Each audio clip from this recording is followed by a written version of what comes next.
കന്യാകുമാരി ജില്ലയിൽ ഇന്ന് ഞാൻ എത്തിയത് മണവാളക്കുറിച്ചി എന്ന സ്ഥലത്താണ്. ഈ കാണുന്നതാണ് ചിന്നവിള ബീച്ച്. ഇത് മണവാളക്കുറിച്ചിയോട് ചേർന്ന് കിടക്കുന്ന ഒരു സ്ഥലമാണ്. ബീച്ചിനോട് ചേർന്ന് തന്നെ ഇവിടെ റോഡുണ്ട്. അതുപോലെ ഇവിടെ ഒരു വ്യൂ പോയിന്റ് ഉണ്ട്. എടുത്തു പറയേണ്ടത് വളരെ അപകടകരമായ രീതിയിലാണ് ഇവിടുത്തെ പാറക്കെട്ടുകളും സ്ഥിതി ചെയ്യുന്നത്.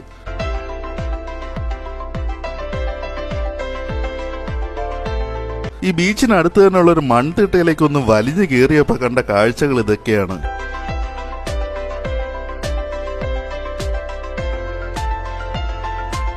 അങ്ങനെ ചിന്നവിള ബീച്ചിൽ കുറച്ച് സമയം ചിലവഴിച്ചതിന് ശേഷം അതിനടുത്ത് തന്നെയുള്ള പെരിയവിള ബീച്ചിലും ഒന്ന് പോകാമെന്ന് കരുതി. അങ്ങനെ പെരിയവിള ബീച്ചിലേക്ക് പോകുന്ന വഴിയാണ് മണൽ ഖനനം ചെയ്യുന്ന IREL എന്നൊരു കമ്പനി ഇവിടെ പ്രവർത്തിക്കുന്ന കാര്യം അറിയാൻ കഴിഞ്ഞത്.